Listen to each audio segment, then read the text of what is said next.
주신 말씀입니다. 요한일서 1장 7절에서 10절 말씀입니다. 요한일서 1장 7절에서 10절 말씀입니다. 신약성경 387페이지입니다.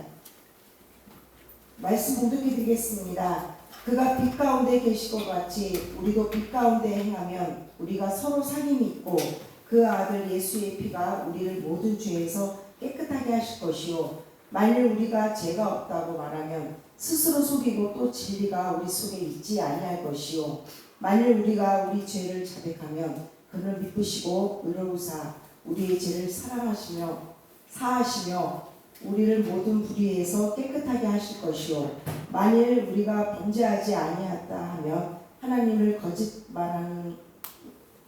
거짓말하는 이로 만드는 것이니 또한 그의 말씀이 우리 속에 있지 아니하니라. 아멘.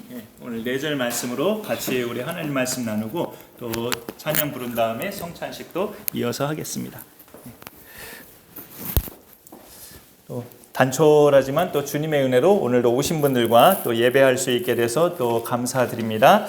내일부터 한 주간은 기독교 절기로 고난주간이라고 하는데 그 금요일이 이제 예수님이 십자가에 달리신 요일이죠. 그래서 그 금요일 포함해서 그 주간을 고난주간이라고 표현을 합니다. 교회마다는 이제 지키는 것이 특별 새벽 기도회나 뭐 저녁 기도회로 모이는 교회들도 있는데 보통은 월요일에서 금요일까지 새벽이거나 아니면 저녁이거나. 근데 저는 이렇게 교회가 일하는 곳이라서 여기 있는 시간마다 기도하고 말씀 묵상하고 하면서 이렇게 부활주일 겸 초청주일을 맞이할 건데 여러분은 여러분 계신 곳에서 나를 구원하신 예수님 다른 주간보다 더 생각하시고 또 하나님 앞에 감사드리면서 말씀 묵상과 기도의 시간을 그 계신 곳에서 보내시면 좋겠습니다. 다른 해가 되면 또 이제 더 고난 주간에 우리가 모여서 새벽 기도회든지 저녁 기도회든지 가져볼 만한 시간을 생각해 보겠습니다. 우리 예수 믿는 사람들에게는 이중적인 면이 있는데 이거는 좋은 의미에서의 이중적인 면인데요.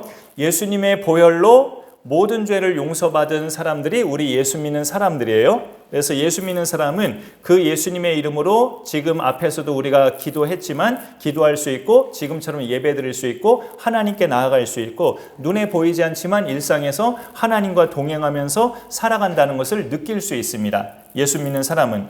그런데 그러면서 동시에 우리 예수 믿는 사람들은 성경 말씀을 가까이 할수록 하나님을 가까이 할수록 또 죄를 안 지으려고 몸부림하고 거룩하게 살려고 노력할수록 아이러니하게 내가 얼마나 큰 죄인인가를 더 확실하게 알아갑니다. 우리가 거룩하게 살려고 할수록 말씀을 붙잡으려고 할수록 예배를 나오려고 몸부림할수록 그러면 그럴수록 더 알게 되는 것은 내가 참 큰 죄인이었구나 라는 것을 몸부림하면 할수록 알게 된다는 거죠. 이거를 이제 우리는 그 이중적인 그런 면이라고 말할 수 있는데 예수님으로 인해 모든 죄에서 해방됐음을 성경은 분명하게 선포됐습니다. 예수님을 믿는 순간부터 죄와 사망의 법에서 우리는 성령의 법으로 해방이 됐다. 더 이상 죄를 우리가 숨통 막히게 못한다. 다른 말로 말하자면 우리 믿는 사람들은 죄에 대하여 죽은 자다. 그렇게 말도 합니다. 성경에서. 우리 예수 믿는 자들은 죄에 대해서 죽은 자다. 죽은 자는 아무것도 못하고 움직일 수 없는 대상이 죽은 자예요. 그 추가 성경 말씀 하나 있는데 같이 로마서 6장 11절인데 우리 같이 한번 읽어보겠습니다. 시작. 너희 자신을 죄에 대하여는 죽은 자요 그리스도 예수 안에서 하나님께 대하여는 살아있는 자로 여길지어다. 예수님이 십자가에서 죽으신 까닭은 우리 죄 때문인데 그래서 죽으셨지만 또 그분은 하나님이시기 때문에 죽음의 권세를 이기고 부활하셨어요. 다시 살아나셨어요. 사람은 죽으면 스스로는 못 살아나는데 예수님은 그분 자체가 또 하나님이기 때문에 완전히 죽으셨다가 죽은 자 가운데서 살아나신 능력의 하나님이십니다. 그래서 예수 믿는 우리는 나 자신에 대해서 예수님이 내 죄 때문에 죽었던 것처럼 나도 내 죄에서는 대해서는 이제 죽은 자고 하나님을 향해서는 새 생명을 가지고 살아가는 사람, 그렇게 우리를 정의할 수 있는 거죠. 그래서 나는 죄에 대해서는 이제 죽은 자다 이렇게 선포할 수 있는데 내가 나 자신에 대해서 이게 무슨 말일까요? 죽은 자는 꿈쩍 안 하잖아요. 아무 반응이 없죠. 시체가 움직이는 거는 그거는 좀비가 아닌 이상 시체가 스스로 움직이지 않죠. 그 몸이 냉동실에 있다고 해서 시체는 추워하지 않아요. 그 몸이 화구에 들어간다고 해서 뜨겁다고 소리치지도 않는 게 시체입니다. 죄에 대해서 나는 죽었다. 그 말은 죄에 대해서만큼은 나는 시체다. 그 말인데 그 말은 결국 무슨 말이에요? 그 죄를 가져다 주는 사탄이 암만 나를 흔들고 유혹해도 흔들리지 않는다. 이런 말이죠. 근본적으로. 하지만 그렇다고 해서 나는 이제 그러니까 죄가 없어 라고 우리가 말할 수 있는 사람이 있느냐라는 거죠. 오늘 성경은 또 그거를 같이 알려줍니다. 오늘 말씀에서는 만일이라는 말이 3번 나와요. 8절, 9절, 10절에서 계속 만일.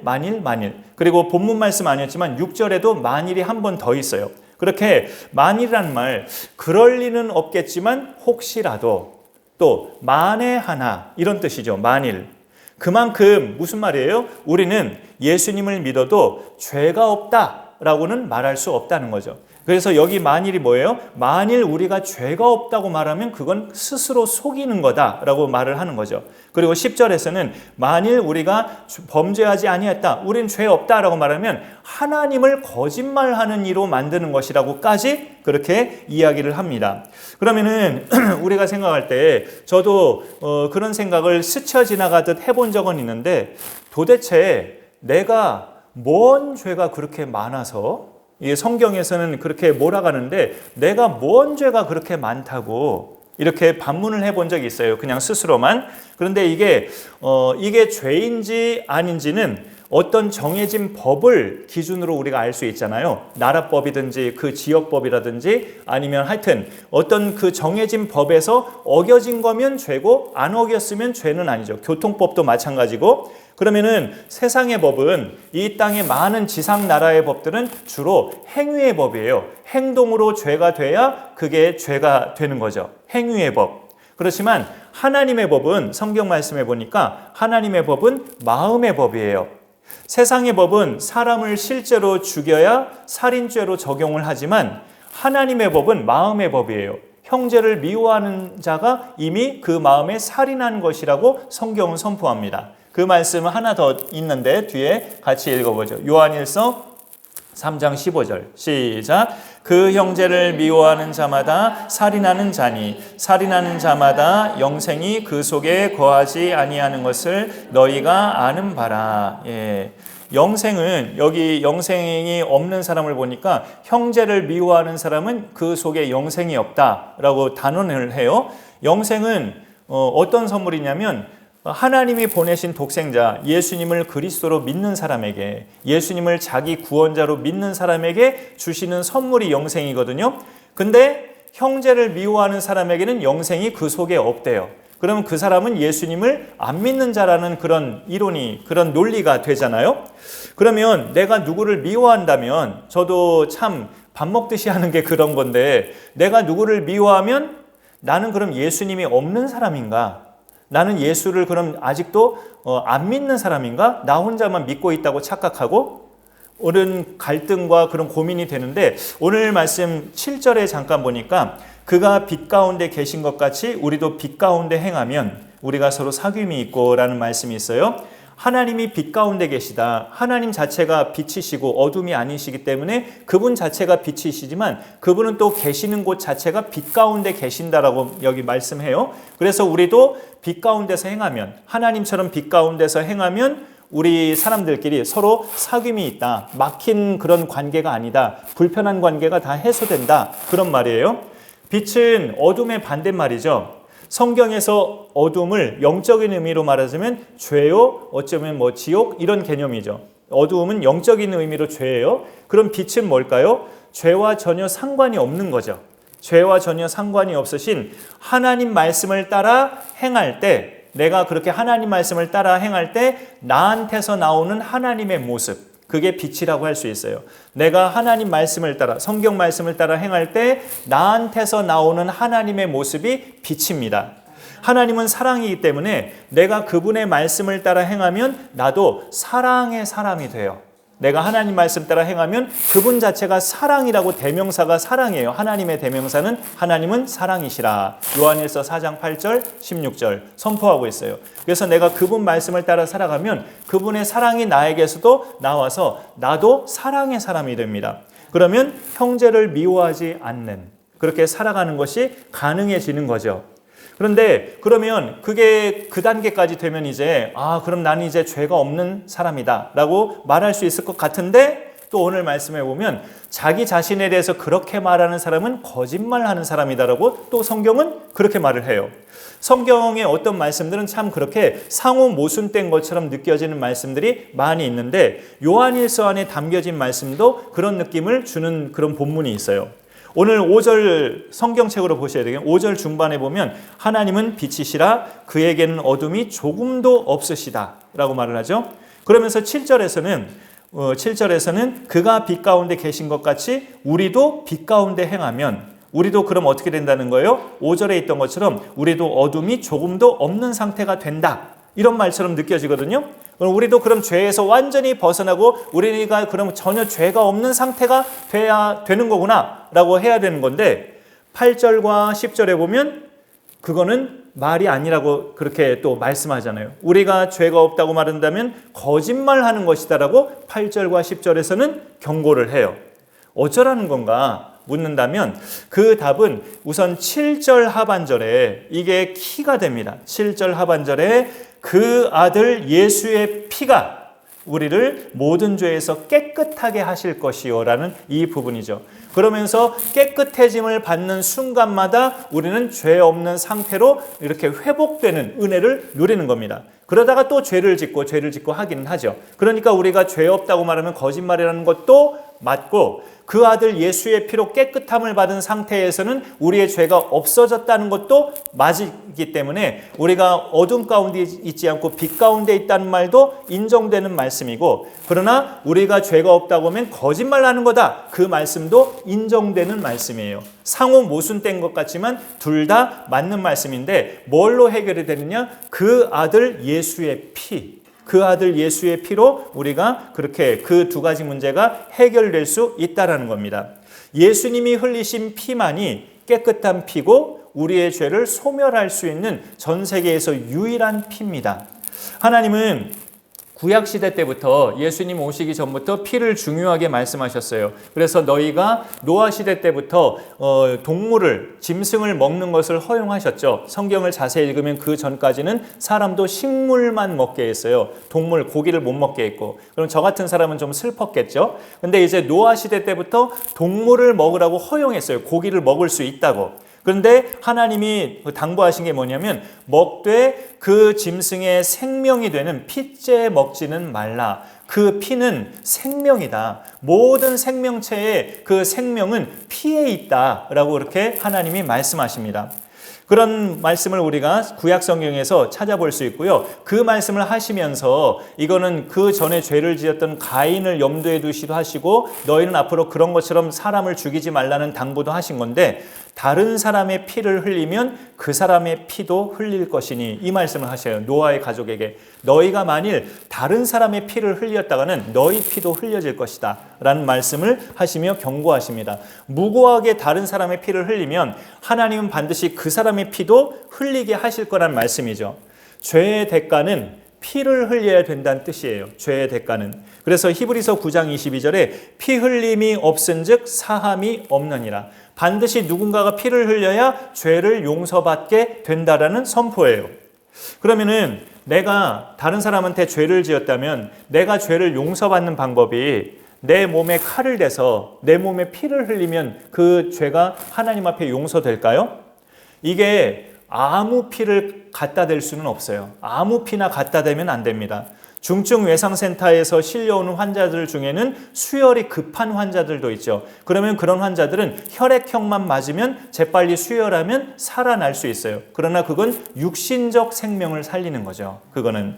그러나 죄를 없애주는 것은 우리 영혼의 생명을 살리는 일인데, 죄를 없애주는 피는 절대 아무 피나 되지 않아요. 흥부형이라고 하는 O형도 그거는 안 돼요.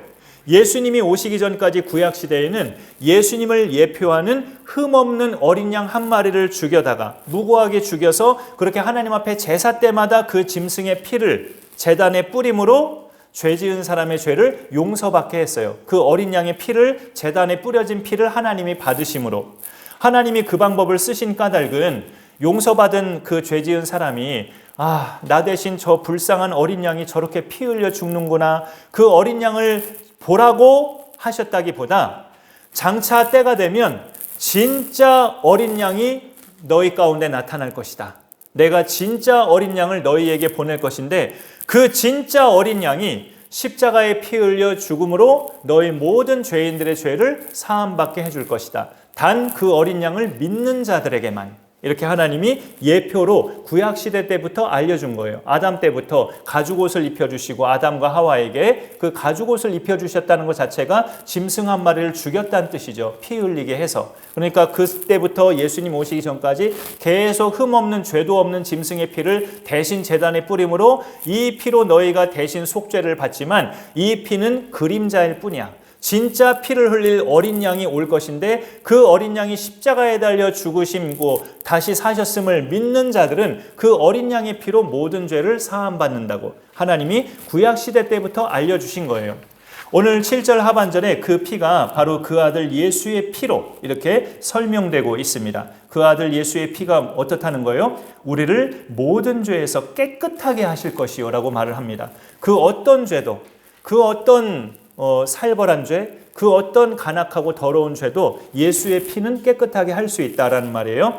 이 말씀은, 여기 7절 하반절 말씀은 예수님을 믿기 시작한 그 순간에만 뜻하는 게 아니고요. 믿은 순간부터 천국 갈 때까지 사는 동안 계속 그렇다는 뜻이에요.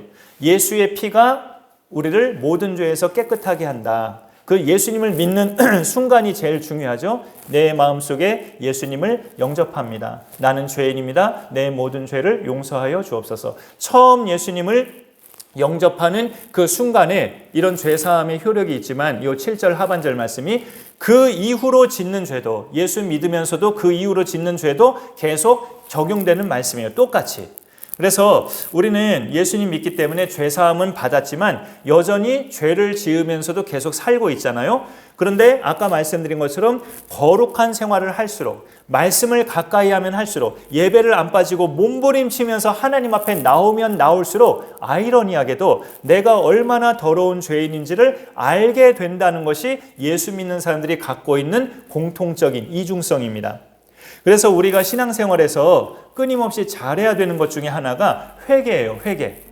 그것을 오늘 말씀에서는 자백이라고 말합니다. 9절에 만일 우리가 우리 죄를 자백하면, 솔직하게 하나님 앞에 말하면, 그 말이죠. 그는 미쁘시고 신실하시고, 그 말이에요. 하나님을 미쁘다, 예쁘다는 말인가? 모르면 그렇게 느껴질 수 있는데 믿음직한 분, 신실한 분이란 뜻이죠. 그리고 오르신 분, 의로우사, 우리 죄를 사하시며 우리를 모든 불의에서 깨끗하게 하신다. 하나님은 사기꾼이 아니기 때문에 우리가 죄를 솔직하게 자백하면 미쁘시고 의로우신 하나님께서 우리를 모든 죄에서 깨끗하게 하신다. 그렇게 말을 하고 있습니다. 회개와 자백은 좀 낱말 뜻이 다를 수 있어요. 회개와 자백. 회개는 예수님을 처음 믿은 사람, 예수님을 몰랐다가 처음 믿었던 사람들이 이제 사탄을 따라다니면서 자기 마음대로 살던 그 삶에서 돌이켜서 하나님을 따르기로 결심한 그것이 회개예요. 그러니까 처음 믿을 때의 것이 회개라고 볼 수 있습니다. 정확하게 따지자면. 그리고 그 이후에, 예수 믿은 이후에 죄를 계속 반복해서 짓는 것을 자백하는 것은 제가 지금 표현한 것처럼 자백이라고 말을 해요. 회개라기보다는. 그렇지만 우리는 편의상 이것도 회개 이렇게 말을 하죠. 오늘도 아까 예배 전에 우리가 한 주간 동안 죄 지은 거 했으면 회개 기도도 같이 드리겠습니다 했던 것처럼 그냥 편의상 회개라고 하지만 구분은 그렇게 할 수 있다라고 말할 수 있습니다.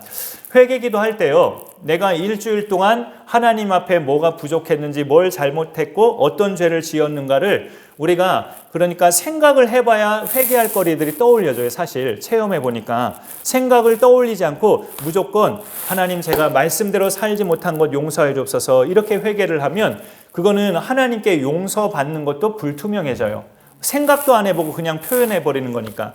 대표 기도는 그렇게 할 수도 있어요. 대표 기도는. 구체적으로 너무 언급하는 건 좀 그러니까 교회 도착해서 내가 혼자서 개인 기도할 때는 구체적인 회개 기도가 필요합니다. 그때는 떠올려 보면서 생각해 보면서 구체적인 회개 기도가 필요하고요. 대표 기도도 뭐 어떤 사람의 이름까지 언급은 하지 않는 상태라면, 이름을 언급하지 않는 상태라면 내가 누구 미워했던 거, 상대방을 아프게 한 거, 성질냈던 거, 하나님께 기도하지 않았던 거, 이런 죄에 대해서는 대표 기도자도 언급해도 괜찮아요. 그것은 이제 공통적으로 지을 만한 죄들이기 때문에 마음과 생각으로 또 말로 잡다한 죄를 우리가 늘 짓고 사는데, 무슨 죄를 내가 이번 주에는 요일마다 뭘 지었던가 깊이 생각해보고 고민하는 것 없이 그냥 하나님께 기도만 하면 무조건 용서하여 주옵소서라고 표현이 돼버리죠. 그러면 기도가 자칫 장난이 돼버릴 수 있어요. 내 죄를 떠올리면서 그 죄를 자백할 때 예수님의 피가 우리를 죄에서 깨끗하게 합니다. 성경이 말씀하는 죄는 근본적으로 하나님을 떠나버린 상태예요. 내가 나를 생각하면 지금까지 내가 뭐 남 해코지하지 않고 부끄럽게 살지 않았다고 우리 스스로 평가할 수 있지만, 하나님과 떨어진 채로 살아왔다면 그 삶 자체가 죄인으로 산 겁니다. 사실은 예수님을 구주로 믿기 전까지는 그게 죄라는 사실을 우리가 몰랐기 때문에 모르고 지은 죄에 대해서는 또 하나님이 관용하는 부분도 있긴 해요.